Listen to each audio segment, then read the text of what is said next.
माँ, आप नहीं समझोगी। एक माँ और उसकी बेटी की कहानी। कुंतन, बेटा, तुम्हारा ध्यान आजकल पढ़ाई में नहीं लगता और फैशन भी बहुत करने लगी हो। अभी से इतना तामझाम ठीक नहीं है। तभी बिटिया कहती है, ओ माँ, आप नहीं समझोगी।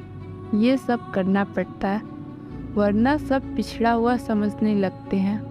रूमा इन दिनों थोड़ी परेशान थी क्योंकि उसे समझ नहीं आ रहा था अपनी किशोरावस्था में प्रवेश करती हुई बेटी को कैसे समझाए कि आधुनिक होने का मतलब छोटे कपड़े पहनकर और पब जाना और पार्टी करना नहीं है। यह तो एक तरह से अपने आप को बुरी आदतों और बुरे व्यसनों में कैद करना नहीं। यह बात वह अपनी 17 वर्षीय पुत्री को समझाए तो कैसे, जिसने अपने कॉलेज में नवद नाट्य वर्ग के बच्चों के साथ कपड़ों और सुंदर प्रशासनों की होड़ सी लगा रखी थी।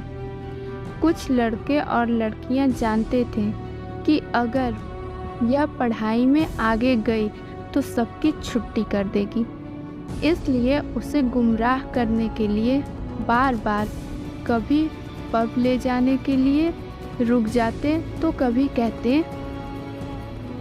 अब कुंतल का ध्यान पढ़ाई से उचट गया। एक दिन कुंतल को समझाया कि बेटा, अपने विचारों को स्वतंत्र करो, कैद मत रखो। सुंदरता के साथ अगर बुद्धिमत्ता भी आ जाए तो तुम जीवन में सफल हो पाओगे।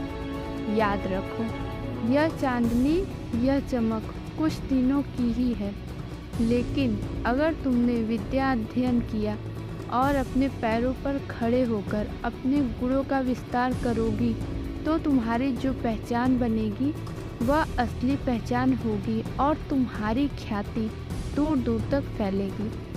देर से ही सही, पर कुंतल को अपनी माँ की बात समझ में आ गई और धीरे धीरे वह उन नकली दुनिया की कैद से बाहर आ गई।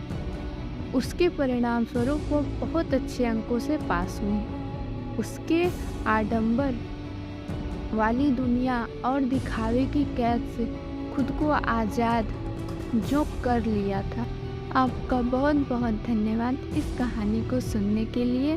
Special thanks. इस कहानी की राइटर बी आराध्या जी है। आपको कैसी लगी ये कहानी कमेंट में ज़रूर बताएं और चैनल को सब्सक्राइब कर दें।